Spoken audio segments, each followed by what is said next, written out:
How is it possible that when you look at one of China's largest property developers, we're talking about Evergrande, which has imploded, how is it possible that for them, which used to post year after year revenue growth, significant profitability, how is it possible that they all of a sudden are facing this default? Now, there is this element of forced liquidation because China's regulatory authorities said, hey, you need to meet certain debt to equity, certain debt to asset ratios, and they didn't pass that, and so they were forced to get in compliance. That's certainly part of it. But there's a bigger element here. I'd say there's a bigger lie, one huge lie that's tied to it here that ultimately led to the downfall of Evergrande, but also you should consider might result in benefiting Alibaba shareholders and other China platforms over time. Let's talk about exactly what's going on right now, starting with Evergrande. As I look at Evergrande, there's a lot of irony here in that short seller Andrew Left of Citron Research, he warned of Evergrande's insolvency and was ultimately sued and banned from trading in Hong Kong markets because of the short report that they posted. Their short report you can still see online, calling it as insolvent, talking about how they're facing a challenged liquidity perspective, saying that they actually have negative equity. This thing is insolvent. They're talking about bribes. They're talking about management covering up a precarious and rapidly deteriorating financial condition. This is why it's important to pay attention to short sellers, in my opinion, because they can oftentimes be onto something. The problem is timing. It's very tough to get the timing right. The irony ultimately is that he was right. He got banned from trading in Hong Kong, and the irony is that this research was from 2012, years and years ago. And one should recognize, and this is sort of the problem that I think investors consistently see, is that they're taking their own local values and superimposing them on different countries that they're investing, such as China. As I look at China, I recognize they have a culture that is so different than what I'm looking at, where I live, in the United States. For example, there was a guy whose property was going to get demolished because he didn't have appropriate zoning and permits. And so what he did last minute is plastered his property with posters of Xi Jinping saying, hey, you can't bulldoze over my property if you have, Xi Jinping's picture here. And so literally it put a stop to the bulldozers for a few days. And then the police were like, wait a second, you can't do this. So then they pulled off all the pictures. Ultimately, the bulldozing commenced. But it does just show you, like, if someone were to try that here in the United States, it'd be laughed at. They're like, well, it depends on which president it is, but yeah, they'd probably still just bulldoze it. And so, it is worthwhile to consider that you're dealing with very different values, very different systems, society. Interestingly enough, here it is, Andrew Left. He also is viewing this blow up with Evergrande, the implosion. He says it's not a contagion. I think that's largely because it'll be constrained to the local bank, the state-owned enterprise. There will be some offshore bondholders that will get toasted as well.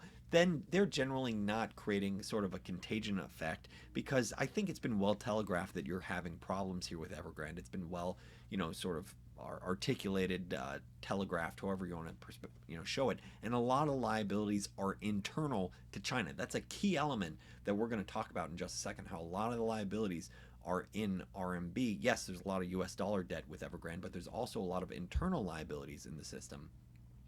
So once again, how is this possible though? Let's understand the big lie that they showed. You see this huge revenue growth over time, 210 billion RMB to 507, a nice doubling. How is it possible? Here it is, nice profitability every year. You could show these types of financials. Was this all just made up numbers, or was there one big lie? And I think the big lie when you're looking at this is this line, properties under development, where this properties under development was nearly 1 trillion RMB as of 2020, 200 billion US dollars. And going back to 2015, just 5 years earlier, what you're effectively looking at was 300 billion RMB, or around 50 billion US dollars. So 4x in 5 years, despite the fact that their revenue growth wasn't nearly as fast. So that means their properties under development were growing way faster than their underlying business. So that should make you wonder, like, well, wait a second, what's actually going on here? And what ultimately went on here is, yes, they were recognizing revenue on properties that they succeeded in selling.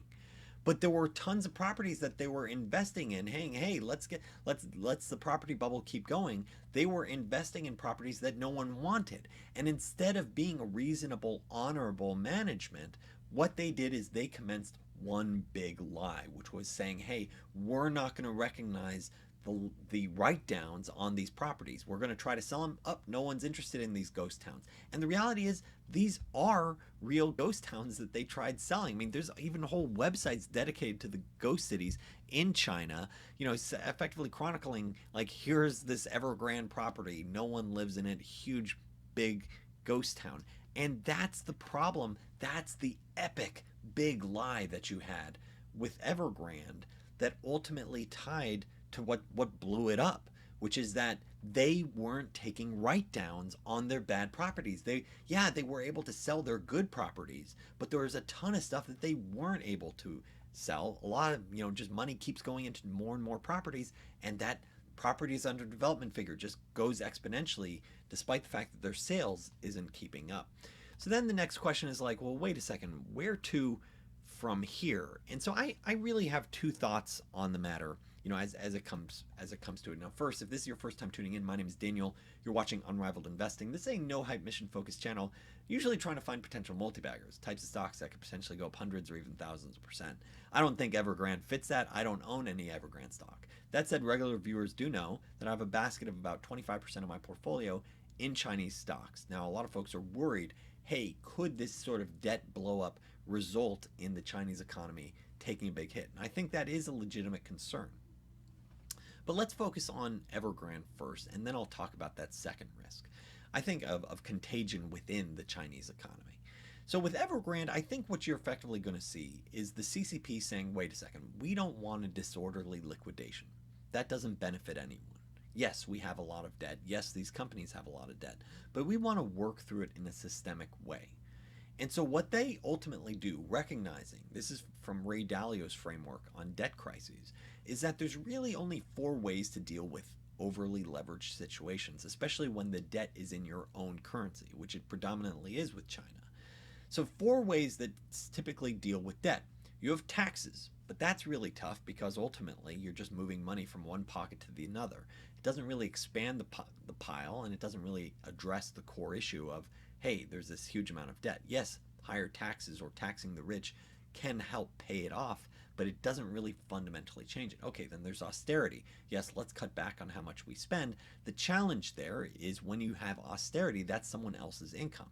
So that actually slows the economy even faster and makes it harder to pay down that debt. So then you default. You can't do that because the bonds that, let's say, are owned here, these Evergrande debts here, they're, let's say, owned by the state-owned banks. And so then if you default on that, then now the banks are in trouble.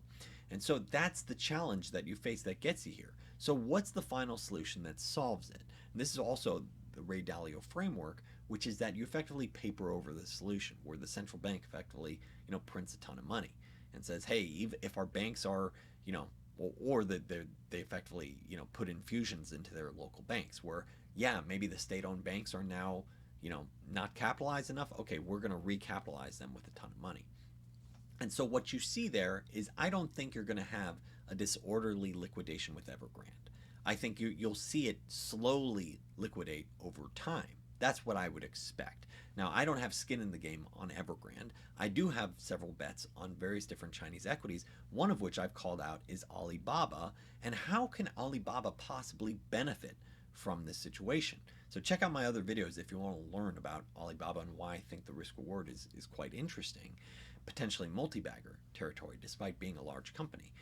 And so here it is. I think the key aspect comes down to that, yes, China will need to paper over this problem. This means inflation. This means creating a ton of money and inflating your way out of the problem. That means currency debasement. Now then you'd say, well, wait a second.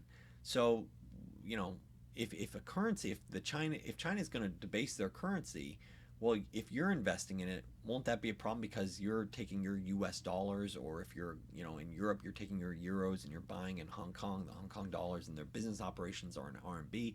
So if their RMB is depreciating, isn't that a problem? The challenge is that worldwide countries are all levered up and they all are doing the same playbook, which is currency debasement. So, it's sort of a race to the bottom that you see here with the US dollar, with RMB. So I'm not, in all honesty, hugely worried about the value here is going to depreciate significantly.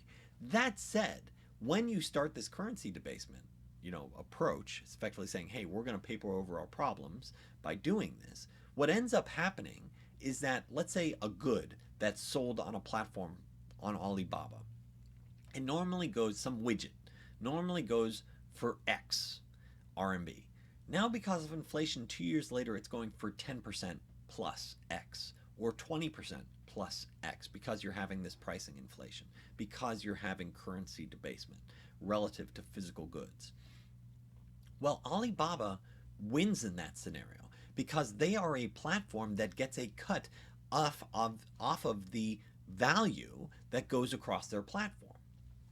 So I'd argue by owning the platform companies that get a percentage of the sales, gets a cut of sales, that they can benefit over time, actually resulting in higher revenue growth over time addressing this. Now, yes, there very well possibly could be this sort of hit in terms of consumer discretionary spending in China. You could have a weaker economy, especially if it does blow up.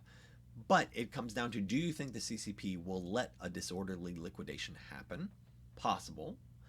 And the second question is sort of like, well, wait a second. At what point do they step in and just say, you know what, we're going to be doing capital infusions into banks. We're going to be papering over this problem. And so that way, yes, you effectively inflate your way out of this problem, in which case the major platforms like Alibaba are actually a net beneficiary. So yes, short term, couple of months, couple of years, potentially, you're in this world of pain. But then once you start getting that inflation, is Alibaba that net beneficiary? Something to think about. If this video has been helpful for you, please make a point of hitting that subscribe button. If you're already a subscriber, I do appreciate that thumbs up. If you want to follow my personal journey, go to unrivaledinvesting.com. First week of the month, I call it my full portfolio. By the end of the month, I call it a potential multi-bagger. And there's also a dedicated online community at Discord, an exclusive server where I'm interacting with the Unrivaled Nation on a daily basis. Thanks so much for watching.